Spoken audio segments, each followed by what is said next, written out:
Este día es un día, no sé cómo describirlo. Tengo mucha tristeza en virtud de lo que hemos hablado esta mañana, mucha tristeza acerca de lo que nos pasa como país. Para los que no habían llegado, saben que se aprobó una ley en contra, yo diría, de la identidad sexual en los niños. Ya lo hablamos en la mañana.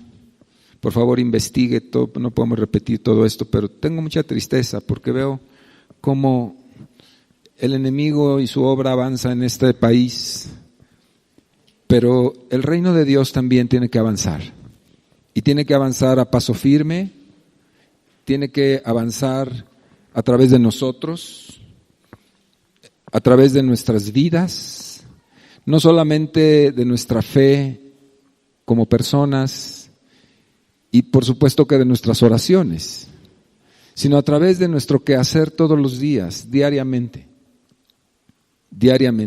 Ahí es donde el reino más avanza o se queda estancado.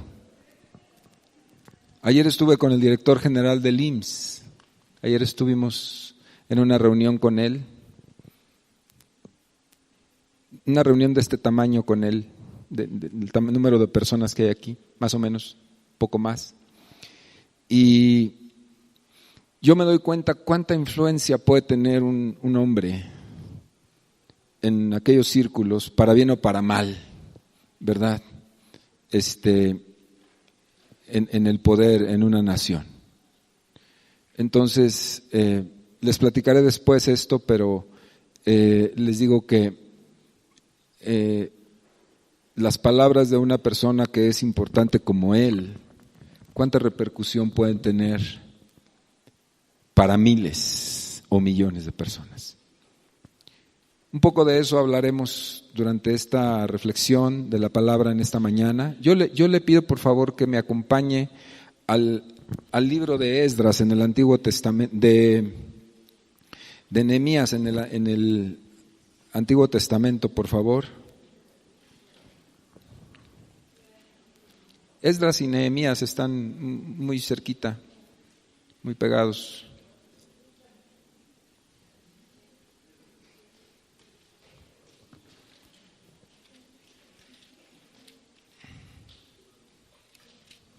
Quiero contarle un poco antes de entrar a la reflexión, a la lectura, perdón, solamente para ponerle en contexto.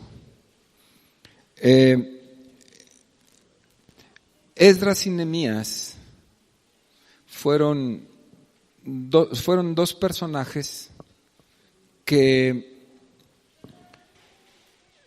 vivieron en la época de el exilio, o más bien no exilio, sino el cautiverio del pueblo judío en Babilonia.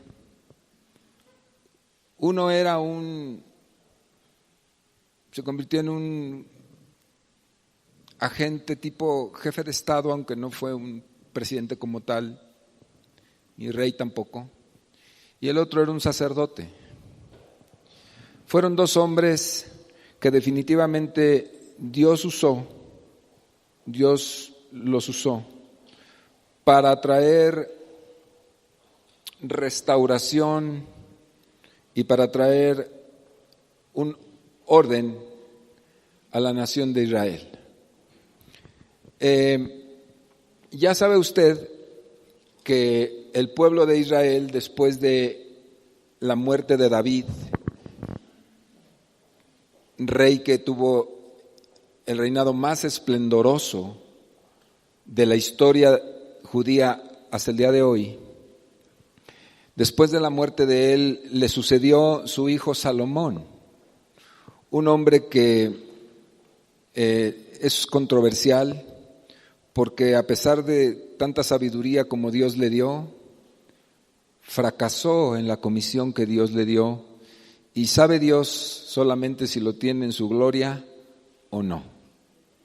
No lo sabemos. La mayoría dicen que sí, pero hay quienes lo ponen en duda, ¿no?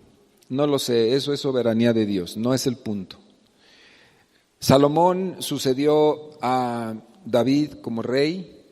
Gracias, Miguel, muchas gracias. Y después de lo que sucedió con Salomón, que incurrió en un pecado grave, entre varios, pero uno muy grave, el reino de Israel se dividió. Eran 12 tribus originalmente y se dividió en dos bloques, uno de 10 tribus, que conservó el nombre de Israel, y otra pequeña era uno de 10 y una de 2. La pequeña de 2 adquirió el nombre de Judá por cuanto estaban en la tierra de Judea, en Jerusalén. Comenzaron entonces 2 linajes de reyes. Al pueblo de Israel se le llamó el reino del norte y al pueblo de Judá se le llamó el pueblo del sur. El pueblo del norte evidentemente era mucho más grande. Y entonces, a partir de Roboam, que era el hijo de Salomón, que fue el que se quedó con el reino más pequeño de 2 tribus, a partir de esa época, también en el reino del norte vino un rey espurio. Esa es la palabra, un rey espurio que surgió ahí y que tomó el reino de Israel en el norte. Por eso es que cuando usted lee la Biblia, si no sabe esto puede confundirse, ¿verdad? Pero bueno, le explico de esta manera sencilla que hubo un reinado en el norte y hubo un reinado en el sur. A través del tiempo de los reinados, tanto del norte como en el sur, el pueblo de Israel volvió a manifestar mucha rebelión, más bien manifestó mucha rebelión como reinos, y fue en aquella época donde Dios comenzó a enviar profetas, muchos profetas, durante todo el tiempo que duraron estos reinados. Dios enviaba a los profetas para llamar la atención a estos 2 pueblos, a estos dos bloques divididos. Y el mensaje esencial de Dios, de la palabra que Dios ponía en los profetas era: vuélvete a mí, arrepiéntete, vuelve a mí. Y entonces uno se pregunta de qué era lo que predicaba Dios, qué era lo que los profetas decían, qué era lo que Dios les enviaba a decir, de que se arrepintieran. Y era una cosa fundamental, para hacer un resumen súper rápido: la apostasía. ¿Sabe usted lo que es la apostasía? La apostasía es haber conocido a Dios en mayor o menor medida y después con tu actitud en tu corazón le des la espalda. Eso es apostasía. No es ni siquiera irse a predicar otra religión. La apostasía es cerrar el corazón y darle la espalda a Dios. Eso es apostasía, en palabras muy sencillas. Y Dios le reclamó, le recriminó al pueblo esa actitud, de muchas formas, a través de los profetas. Y no solamente le reclamó y le recriminó, sino le rogó, como un enamorado ruega a una mujer, un enamorado despechado, ¿verdad? Ruega a una mujer y le dijo: ¿por qué no me amas como yo te amo? Y tenemos la historia de Oseas y la historia de otros muchos. Y todos estos profetas a los que Dios envió fueron rechazados, fueron apedreados, fueron cautivados, asesinados. Por eso Jesús, muchos años después, cientos de años después, sobre el monte mirando Jerusalén, Jesús dijo: Jerusalén, Jerusalén, en un clamor del corazón de Dios mismo, que matas a tus profetas y apedreas a los que te son enviados. ¿Se acuerda usted de eso? ¿Cuántas veces quise juntarte como la gallina junta sus polluelos y no quisiste? Esta es la historia de los reyes, reyes que se levantaron perversos, adoraron dioses ajenos, sacrificaron a ídolos, sacrificaron seres humanos en los altares de Dios, cosas espantosas que pasaron, de tal manera que nos damos cuenta que la perversidad del corazón del hombre no es nueva, ¿cierto? No es nueva, eso siempre ha sido. Ese es el contexto. Entonces, debido a esto es que la tribu del norte, que era la Israel del norte, que eran 10 tribus, sufrieron el juicio de Dios cuando fueron, por los pueblos paganos fueron invadidos, sitiados, invadidos, vencidos y llevados en cautiverio hacia el norte, ¿verdad? Territorios del norte que no son tan específicos para estos. ¿Dónde terminaron esas tribus? Esas 10 tribus desaparecieron y no se supo jamás de ellas hasta el día de hoy. Se mezclaron con los pueblos del norte, los mataron, algunos dicen que emigraron a América, quién sabe, no se supo nunca. Se llaman las 10 tribus perdidas de Israel, el pueblo del norte. Años después, el pueblo del sur, Judá, que estaba constituido por 2 tribus, que había permanecido en la tierra, que no era mejor que el otro, no era mejor que el otro, era igual, se comportaban igual. Dios comienza a través de los profetas de tiempo atrás también a decirles: arrepiéntanse porque igual que con Israel vendrá juicio sobre ustedes, y no se arrepintieron. Uno de esos profetas fue el profeta Jeremías, uno de los principales, de los más representativos, el profeta Jeremías, el cual vivió la invasión de Babilonia, él la predijo. ¿Se acuerdan cómo empieza el libro de Jeremías? Dios llamando a Jeremías y Jeremías mostrándole al pueblo que viene una invasión del norte, y no lo creyeron, hasta que los sitiaron y después de un buen tiempo los invadieron y entraron a Jerusalén, hicieron pedazos la iglesia, la hicieron polvo. ¿De qué pedazos? La pulverizaron, la ciudad santa, la ciudad de Dios, y mataron a muchísimos, violaron a sus hijas, les robaron todo lo que tenían, quemaron las puertas, quemaron todo lo quemable, y a los jóvenes se los llevaron en hordas hacia Babilonia para usarlos como esclavos, y entre ellos iba Daniel. ¿Se acuerdan de eso? Estoy contándole la historia para ponerle en contexto.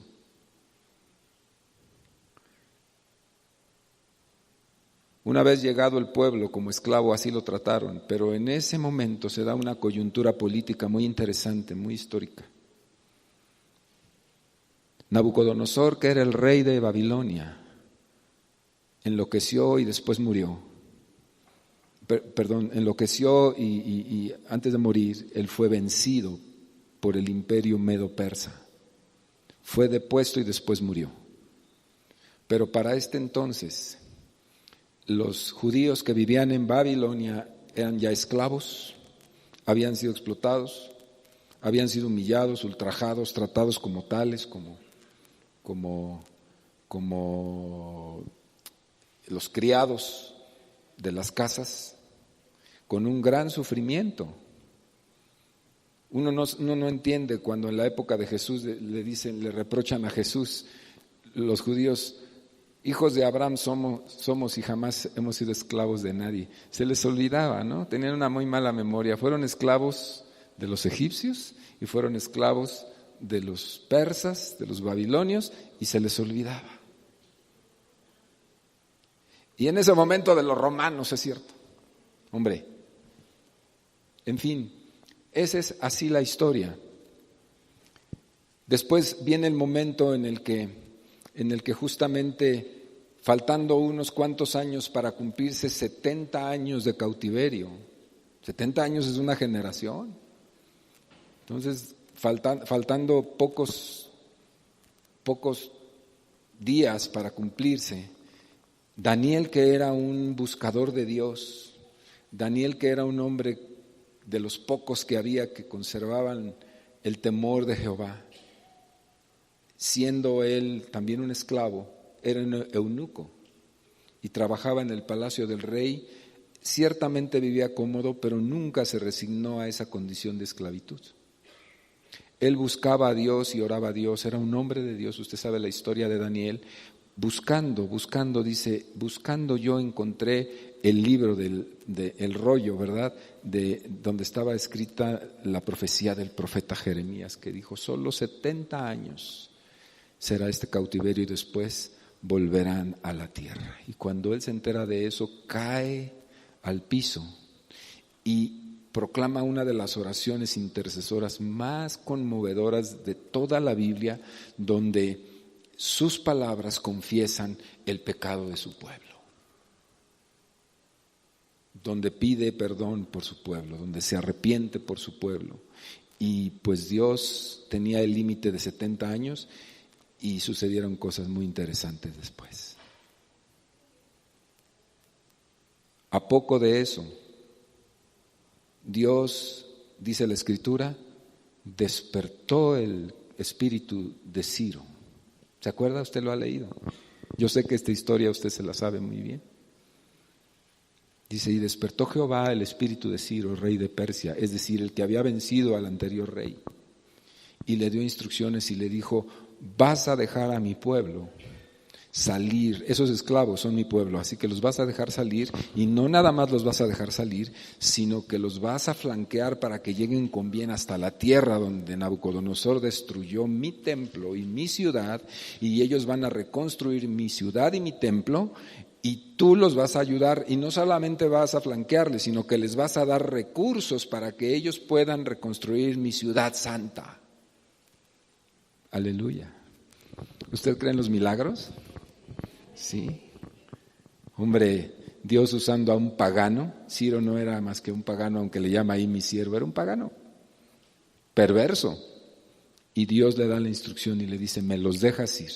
¿En qué lógica cabe que un rey tenga esclavos y que diga, sí, muchachos, ustedes se pueden ir con toda libertad, tomen sus cosas, es más, ¿qué necesitan?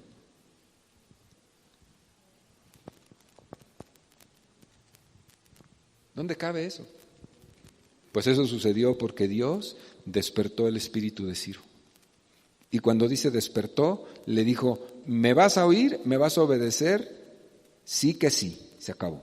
No tienes opinión en esto, así que andando. Así es Dios. Y todo eso sucedió. Hubieron varias repatriaciones a la tierra de Israel, Palestina, ¿no? Hubo varias repatriaciones, hubo gente entre los judíos que ya se había acomodado, ya sabe cómo son los judíos, ¿no?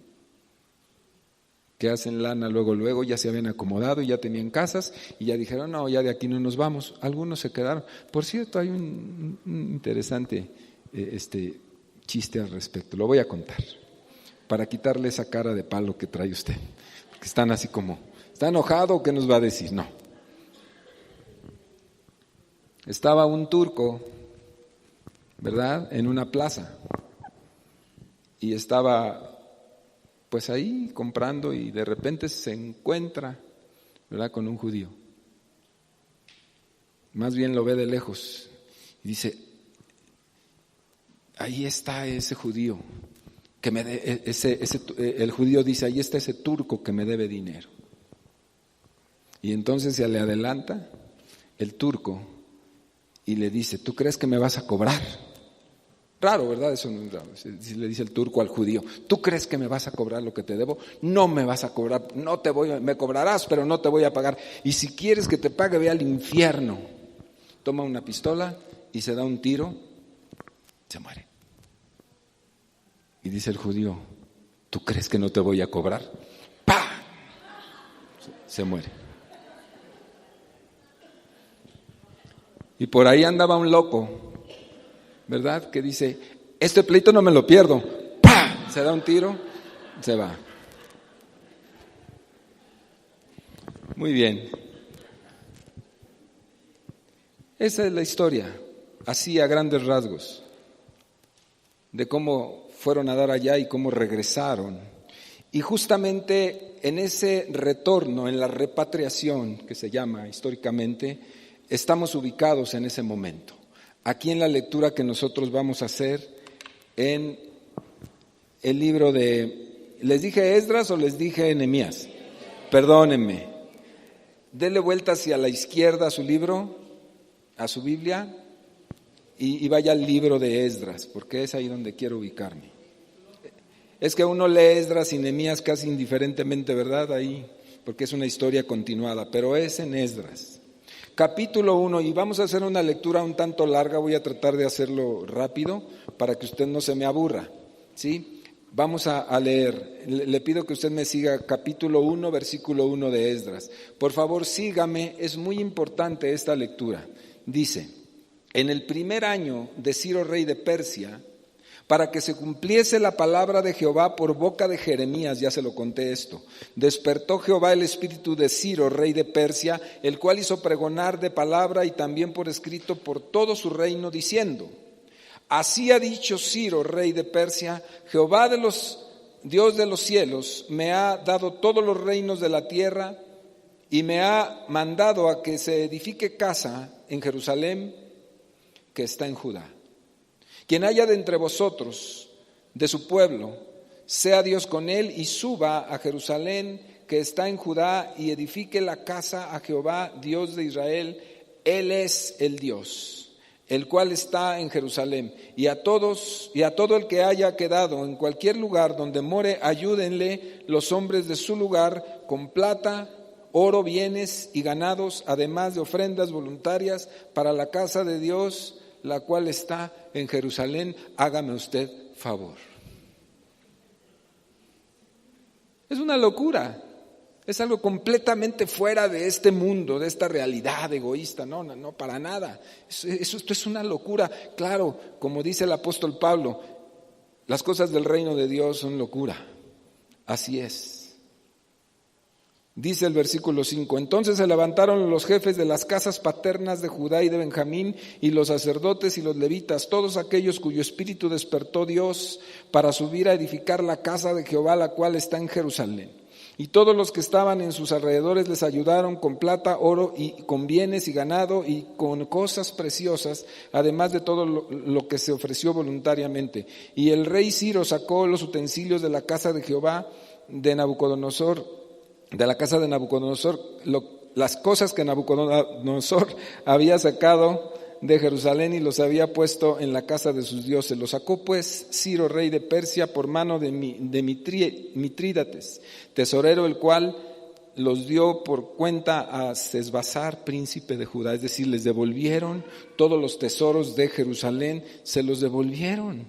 Y esta es la cuenta de ellos. Dice aquí que fueron 30 tazones de oro, 1000 tazones de plata, 29 cuchillos, 30 tazas de oro, otras 410 tazas de plata y otros 1000 utensilios. Todos los utensilios de oro y de plata eran 5400.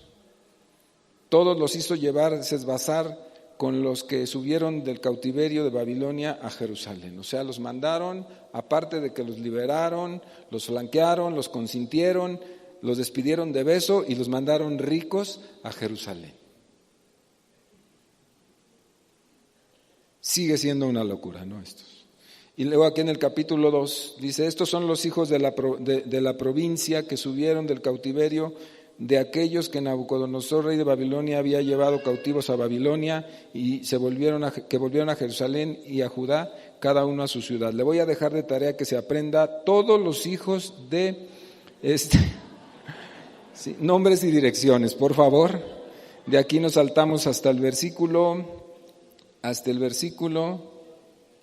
64.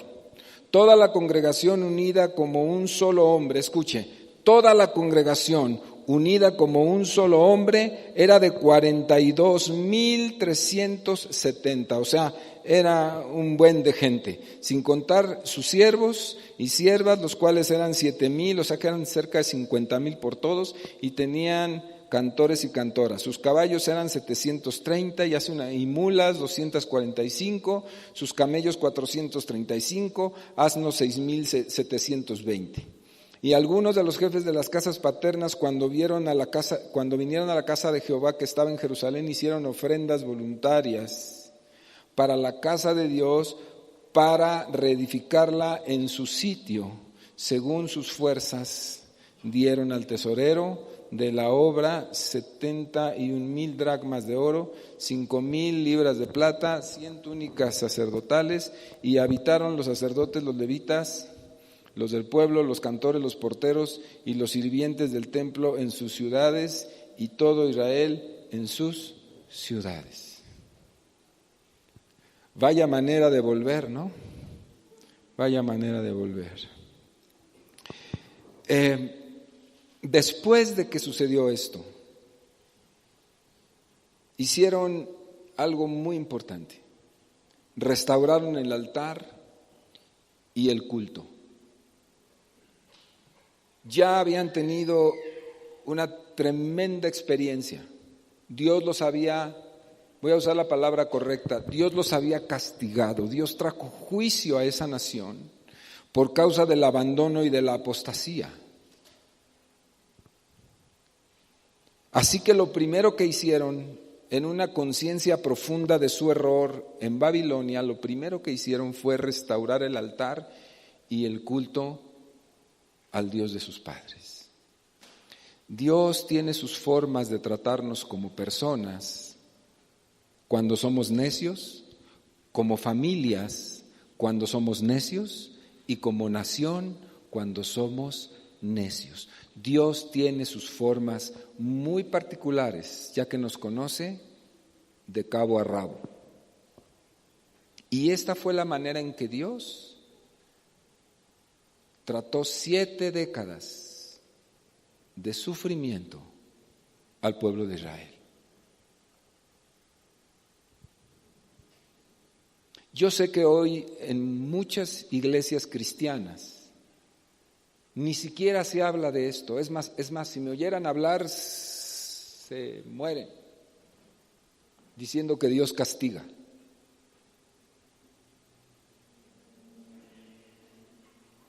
Pero necesitaríamos quemar este libro o arrancarle algunas páginas para comenzar a decir que Dios no castiga. Dios castiga. Dios no es como nosotros que nos hacen algo y nos vengamos rápidamente. Vamos por la pistola y le doy 3 balazos a alguien. No, Dios no es así, por supuesto que no.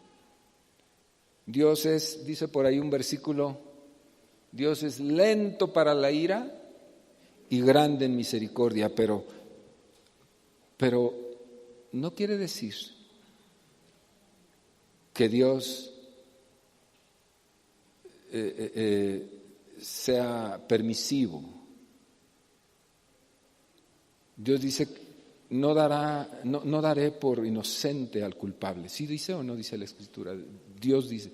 Y aquí Dios les advirtió a través de profetas por tiempos, por muchos años, y les dijo, vuélvanse de sus malos caminos, hasta que con Jeremías se cumplió la palabra. Pero también dice Jeremías en el libro de Lamentaciones, el Señor no desecha para siempre.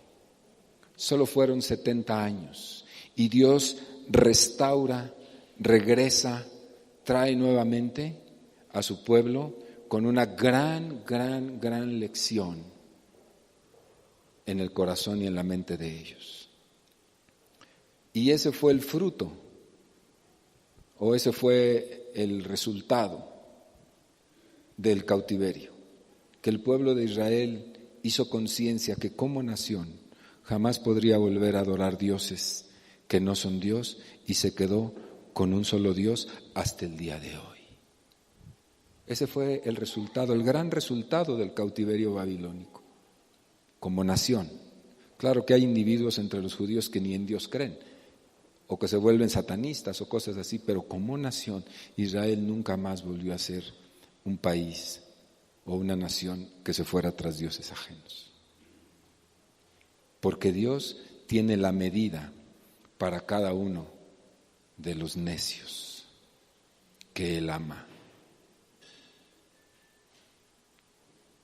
Dios tiene la medida.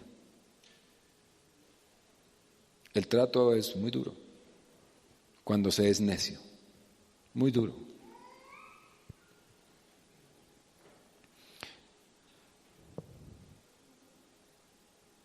Dice en el capítulo 4, en el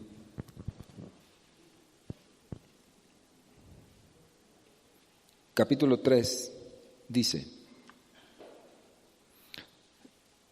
cuando llegó el mes séptimo y estando los hijos de Israel ya establecidos en las ciudades, se sentó el pueblo como un solo hombre en Jerusalén.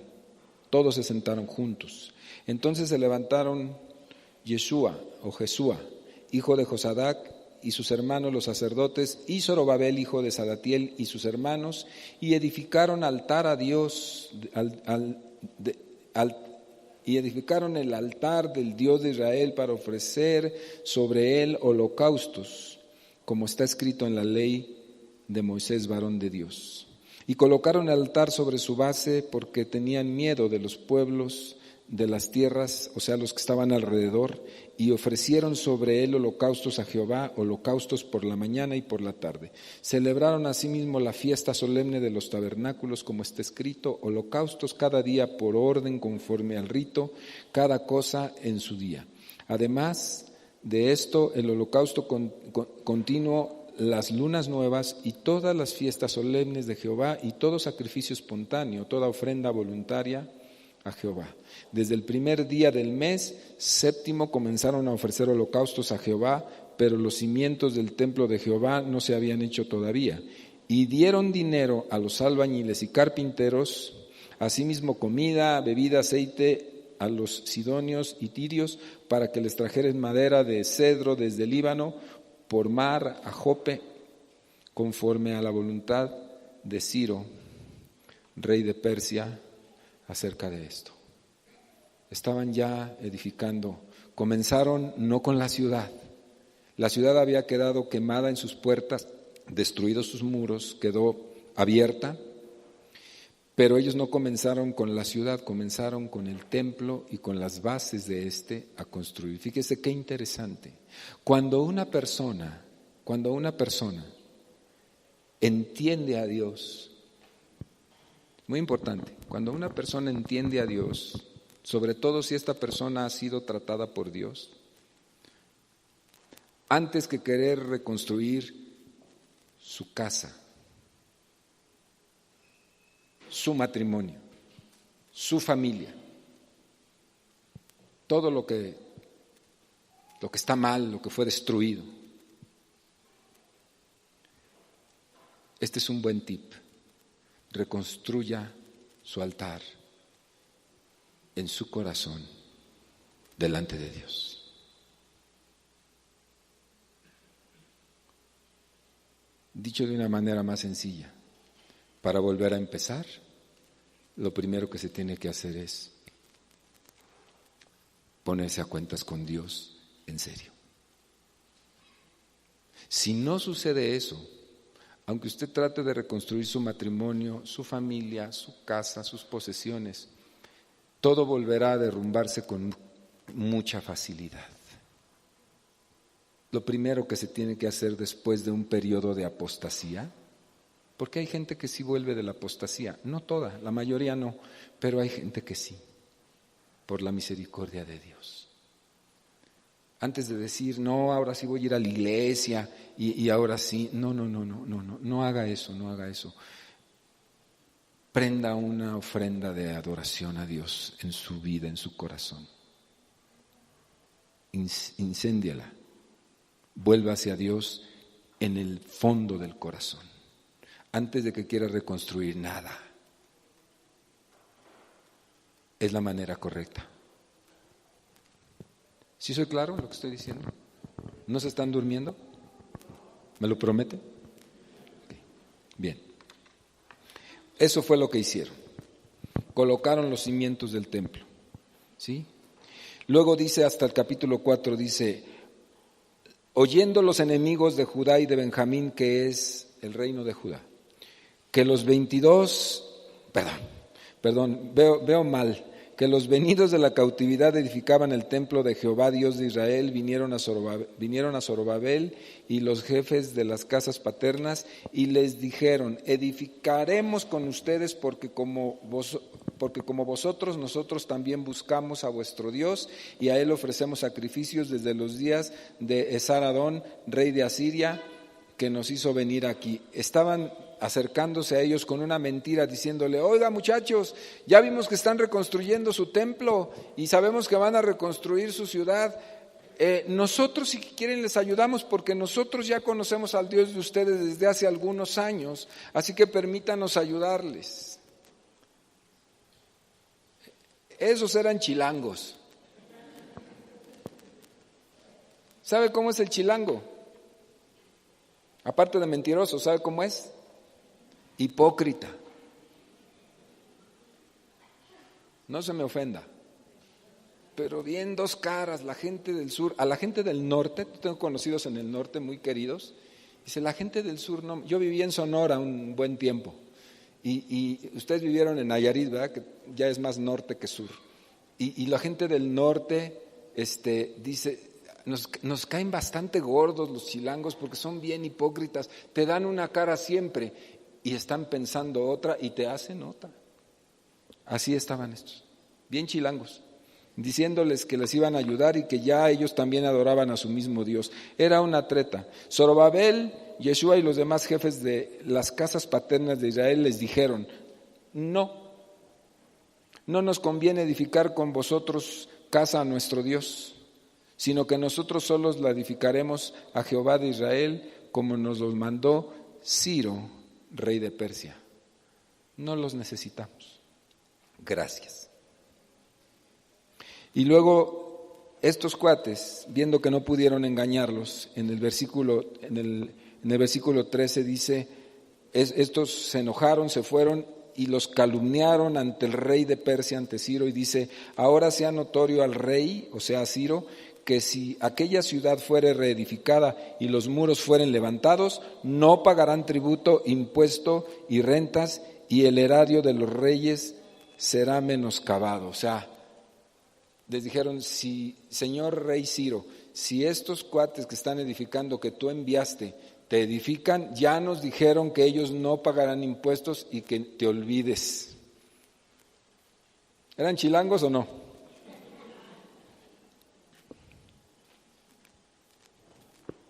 Alguien se ofendió por ahí, discúlpeme, no le quise ofender. Versículo 24, entonces, debido a eso, cesó la obra de la casa de Dios que estaba en Jerusalén y quedó suspendida hasta el año segundo del reinado de Darío, rey de Persia. Esto fue 29 años, cesó las obras de reconstrucción del templo y de Jerusalén. O sea, durante el resto del reinado del rey Ciro no sucedió nada hasta que llegó Darío y se reactivó la obra. Y justamente en este tiempo, cuando regresa Darío, cuando sube al poder Darío, Persia, ¿sí? Dios levanta dos extraordinarios profetas. ¿Me acompaña? Todo esto es un asunto profético, ¿sí? Dios levanta dos extraordinarios profetas. Uno es Ageo y el otro es Zacarías. Vamos a buscar a Ageo y a Zacarías. Por favor, vaya, trasládese hasta allá conmigo. Ageo y Zacarías, profetas menores post-exílicos para los estudiosos. Por cierto, le invitamos a la escuela dominical, está sabrosísima. ¿Cuántos de ustedes, levanten la mano, vienen a la escuela dominical? ¡Wow! Ha valido la pena, güera, el esfuerzo. Ahora, ¿cuántos de ustedes están llevando la historia del Antiguo Testamento? ¿Dónde viene esto? Levanten la mano porque ahorita les voy a preguntar. No. Bien. Ageo y Zacarías. Capítulo 1 de Ageo. Dios entonces retomo la reconstrucción del templo por ataque de los pueblos circunvecinos y engaños y todo, la detuvo el rey de Persia y dijo: deténganla. A pesar de que Dios le había hablado a él, pero dijo: deténganla, y ya no volvió a activarse la reconstrucción.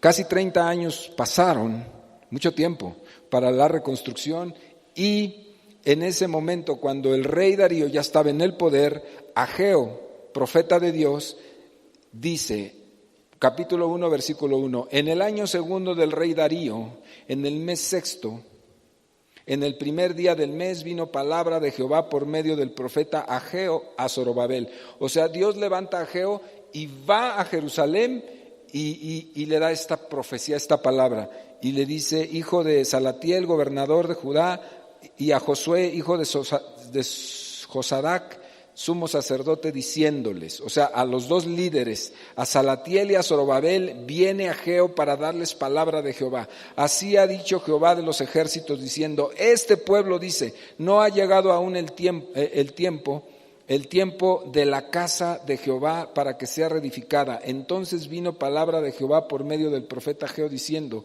es para vosotros tiempo para vosotros de habitar en vuestras casas artesonadas, y esta casa está desierta. O sea, lo que les está diciendo es, míralos qué bonitos, qué casas tienen, ya se recuperaron, ya agarraron aire, 30 años han pasado de que regresaron, y míralos, pues como buenos judíos ya tienen sus buenas residencias en Huixquilucan, en Jerusalén, en la colonia León de Judá. Y la verdad es que están bien bonitas sus casas, artesonadas, adornadas. Eso es lo que les está diciendo. Dice, está bonito, qué bueno, es tiempo para ustedes, ¿sí? Pero oigan, no se pasen. Mi casa está desierta, dice el Señor. Mi casa está desierta. Mi casa está destruida. Pues así ha dicho Jehová de los ejércitos, meditad bien sobre vuestros caminos. Piensen bien lo que están haciendo, chatos. Piensen bien lo que están haciendo. Sembráis mucho y recogéis poco. Coméis y no os saciáis, bebéis y no quedáis satisfechos, os vestís y no os calentáis, y el que trabaja jornal recibe su jornal en saco roto. O sea, les está diciendo, fíjese qué interesante lectura, les está diciendo, a ver, ustedes trabajan muchísimo y bueno, sus casas sí están bien bonitas y muy arregladas, pero la verdad es que podrían estar mucho mejor, porque todo el esfuerzo que ustedes hacen, trabajando y afanándose, intentando enriquecerse, es en vano, por cuanto mi casa está desierta, dice el Señor. O sea, se olvidaron del asunto, regresaron, se olvidaron de mí, se olvidaron, como que empezaron bien y tuvieron miedo porque los pueblos de allá los amedrentaron y dijeron, mejor no, lo dejamos por la paz, y abandonaron el primer proyecto, levantar mi altar para mí. Todo esto que están haciendo ustedes se les va a acabar, se va a derrumbar por cuando no pusieron por prioridad la adoración a Jehová su Dios, como lo habían comenzado a hacer. ¿Cómo la ven? Ese es el mensaje. Ese es el mensaje que les da. Mediten bien, les dice, sobre lo que están haciendo. Piensen bien lo que están haciendo. Suban al monte y traigan madera y reedificad la casa, y pondré en ella mi voluntad y seré glorificado, ha dicho Jehová. Buscáis mucho y halláis poco, encerráis en casa y yo lo disiparé en un soplo. ¿Por qué? Dice Jehová de los ejércitos, por cuanto mi casa está desierta y cada uno de vosotros corre a su propia casa. Por eso detuvo de los cielos sobre vosotros la lluvia y la tierra detuvo sus frutos, dijo el Señor. Fíjate. Profeta Zacarías,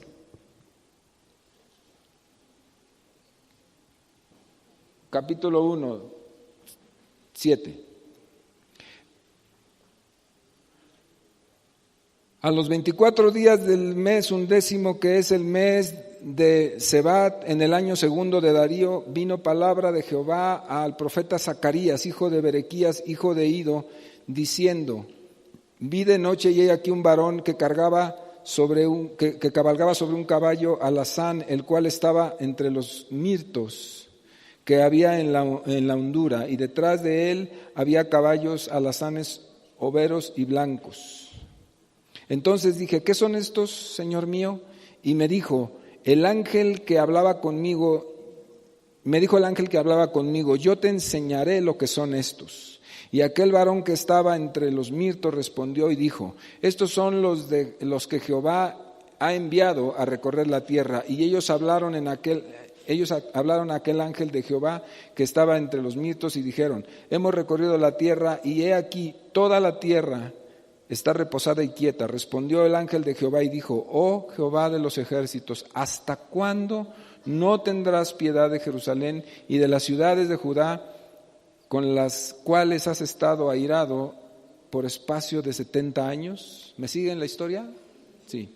Y Jehová respondió: buenas palabras, palabras consoladoras al ángel que hablaba conmigo. Y me dijo el ángel que hablaba conmigo: clama diciendo: así ha dicho Jehová de los ejércitos, celé con gran celo a Jerusalén y a Sión, y estoy muy airado contra las naciones que están reposadas, porque cuando yo estaba enojado un poco, ellos agravaron el mal. Por tanto, así ha dicho Jehová: yo me he vuelto a Jerusalén con misericordia, en ella será edificada mi casa, dice Jehová de los ejércitos, y la plomada será tendida sobre Jerusalén. Clama aún diciendo: así dice Jehová de los ejércitos, aún rebosarán mis ciudades con la abundancia del bien, y aún consolará Jehová a Sión y escogerá todavía a Jerusalén. Reedificaré mi casa. ¿Sabe por qué despertó el espíritu de Ciro? Por lo que dice aquí. Dice que yo tuve celo, celé con gran celo a Jerusalén. ¿Sabe de dónde surgió la idea? ¿Sabe de dónde surgió el deseo de levantar otra vez a esa nación ingrata? Del corazón de Dios.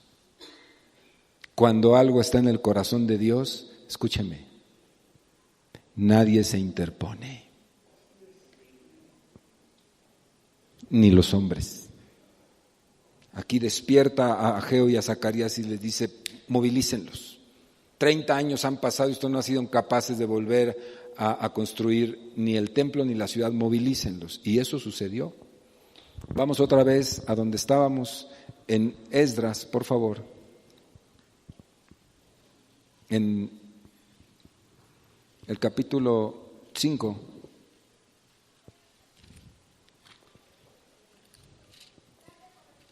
Dice lo siguiente, Esdras capítulo 5, versículo 1. Entonces, me quedé atrás, permítame. Ya. Esdras capítulo 5. Profetizaron Ageo y Zacarías, hijo de Ido, ambos profetas, a los judíos que estaban en Judá y en Jerusalén, en el nombre de Dios, el Dios de Israel, quien estaba sobre ellos. Entonces se levantaron Zorobabel, hijo de Salatiel, y Yeshua, hijo de Josadat, y comenzaron a reedificar la casa de Dios que estaba en Jerusalén, y con ellos los profetas de Dios que les ayudaban. Se reinstaura otra vez las obras de reconstrucción del templo y después las obras de la ciudad. Dice aquí los textos, dicen que cuando reconstruían, los jóvenes trabajaban. Y dice que todos, hombres y mujeres, como un solo hombre, dice, como un ejército, tomaban palas para trabajar con una mano y la espada con la otra, porque los acechadores, los que habían impedido la obra, estaban ahí, esos no se habían ido, pero Dios los levantó otra vez y les dio valor para reconstruir la casa. ¿Y qué creen? La reconstruyeron. Y lo hicieron de una manera esplendorosa, a tal grado que los ancianos que habían vivido desde el cautiverio, toda la época, desde que se los llevaron, que eran jovencitos o casi niños, hasta el regreso en la repatriación. Dice que aquellos, cuando terminaron de hacer el templo y de construir los muros y las puertas, celebraban con fiestas y gritaban, hicieron una ceremonia y dice que fue tal la algarabía. Esdras estaba ahí, estableció el reformador, Nehemías y Esdras estaban ahí presidiendo todo eso, y dice que hubo tal alegría que unos lloraban de gusto, pero los ancianos lloraban de melancolía, diciendo: no creímos que un día llegaríamos a verlo. Maravilloso. Aprendieron a amar su casa. Aprendieron a valorar su tierra. Por mucho tiempo, por un buen tiempo, se alejaron de los dioses que adoraron, y la nación de Israel nunca más volvió a adorar dioses que no era su Dios, hasta hoy. ¿Qué le parece esta historia?